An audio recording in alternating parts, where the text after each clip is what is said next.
Okay, this is the first video for my blog and YouTube channel. This is the Museum Modeler, and this is going to be an out-of-the-box look at the Trumpeter 1/700 scale USS Lexington. This is the design of the ship after her May 1942 refit just before she was sunk at the Battle of the Coral Sea.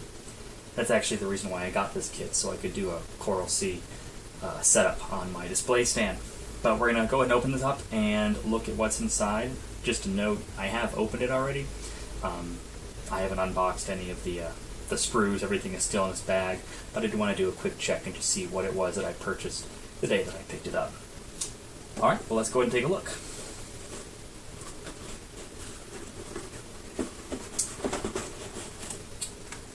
Okay. This actually does not come with the kit. This is the photo-etch I picked up separately. We'll take a look at that in a few minutes.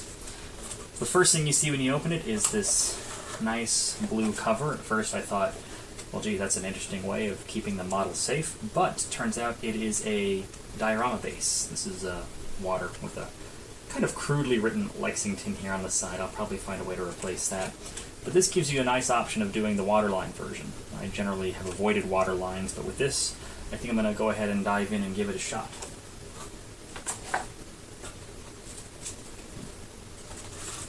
Instructions, as usual, Trumpeter includes the nice full color paint guide. This is the Gunsy colors as well as the Mr. Hobby. This looks like it's painted in measure 11, which is accurate, believe it or not. So that's the paint scheme we'll be going for when we do the kit. Instructions as well, clearly written, though as if they're all in the correct order or not, that remains to be seen during the assembly. Here's the display base. We're going to be doing the kit in full hull, which I will not be doing. But it does have the nice Lexington nameplate. I'll go and hold that up, which I'll probably be replacing the hastily scrawled blue nameplate on the waterline base. Decals, of course. Let me go ahead and open this up.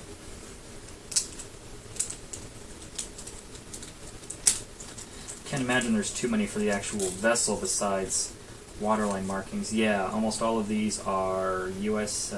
Navy aircraft markings. Does have the U.S. insignia with the red ball in the middle. I know that was replaced in June of '42. Not sure if it was around in May. That's worth looking into, but there you go. And then the air wing that actually belongs to comes in this nice air power box. This kit does include a number of aircraft. I don't believe it's a full complement of each, but it does have, in clear plastic, the SBD-3 Dauntless Dive Bomber, the TBD-1 Devastator, and the F-4F Wildcat. I'll go ahead and open one of these up so you can see what each sprue looks like.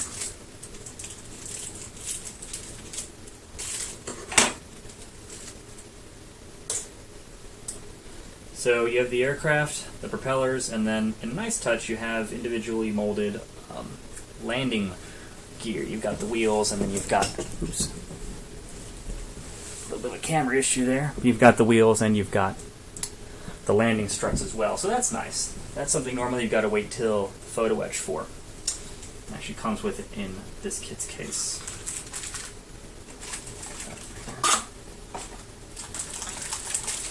Okay.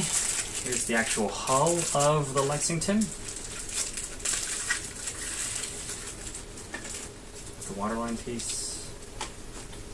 Ooh, it looks like the bracing got a little bit dinged up in the box. The hull itself looks okay, so I'm not too worried about that. Let's go ahead and see something here. Oh yeah, I think that'll look nice when it's all said and done. The waterline piece, the lower hull, which will probably be going in the spares box.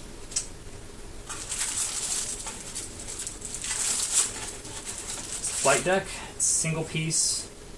It's nicely molded. It actually has really good deck detail. I don't think you'll be able to see that, but it does have the arrestor wires. It's got plank detail. It does have the crash nets along the side. However, they're a little bit clumsy in that molding, so I'll probably use the photo-etch. There's a bit of adhesive there on the front of the flight deck, but that came off easily enough.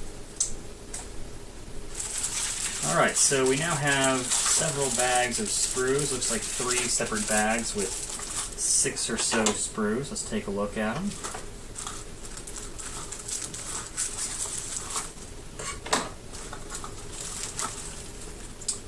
Okay, this looks like your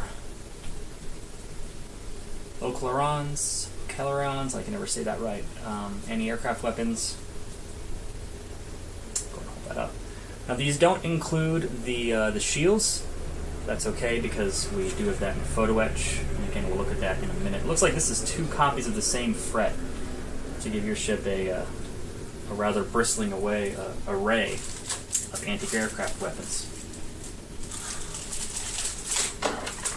Okay, looks like some superstructure parts are in here. Let's see here. Alright, this is another bag with 2 frets, but the frets are different this time. Looks like you've got the pieces of the funnel here, the base of the island, as well as some detail. There's some nice details in this. There's some ladders and piping you wouldn't normally find this crisp at this scale. So that's nice to see.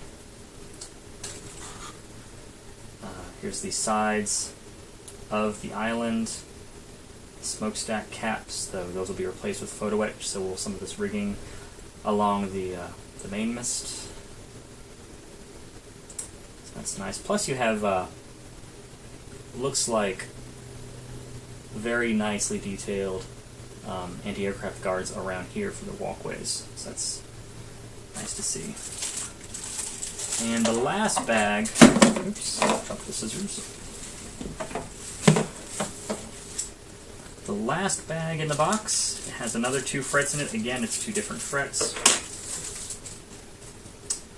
So you get a total of 5 different frets, 6 frets rather, 5 different frets. This is your elevators and more island sidewalls. This actually might be hangar sidewall. I heard this kit includes that. Good detail on the runabouts too. It actually looks better than Revell's 1570 Arizona. Okay, here you have, well, it looks like hull pieces there. That may be an add-on for the hull itself. I'll take a look at that when we get around to it.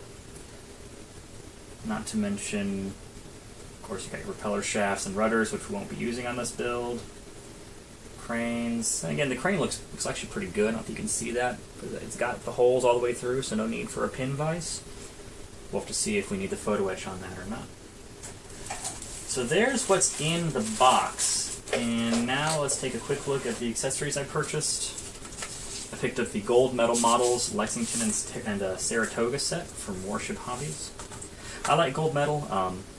Their metal is stronger than some of the other stuff out there. I really hate the brass. It bends way too easy. This gives you a little bit more leeway, I feel. So you got your instructions, of course, which go over pretty clearly how to modify the standard Trumpeter instructions. And then here's the actual photo etch itself. I'll try to hold it up so you can see it, but you've got replacement propellers and landing gear for all of your aircraft. You've got railings for around the ship, not to mention the replacement crash nets around the side of the flight deck, stairs, funnel cap grills, replacement pieces for boats, better propellers if you were going to go for a more accurate full hull version, and in a very interesting touch, right above my finger, is the world's smallest version of Captain Frederick Sherman. He was actually the last captain of the Lexington when she went down at Coral Sea. So this will be a couple of really nice additions to the kit. It'll certainly expand the build time, but I think that the end result is going to be worth it. Alright, so there you have it. This kit is a great value, I think. I picked it up at a IPMS model show in Warner Robins, Georgia. I wound up spending $30 on it. I've seen it online for about $25 to $35, so I think I got a fair price right in the middle of the range. It's Trumpeter, so you know you're getting good stuff, and it's 1/700, so it won't take up too much shelf room. The base alone, which is unexpected, I think makes this kit an astounding value. and I am certainly looking forward to seeing it when it is fully assembled. Alright, thanks for watching this very first video box opening review by the Museum Modeler, and keep checking out my blog, check out Facebook, and I hope to see you around very soon. Take care, and happy modeling!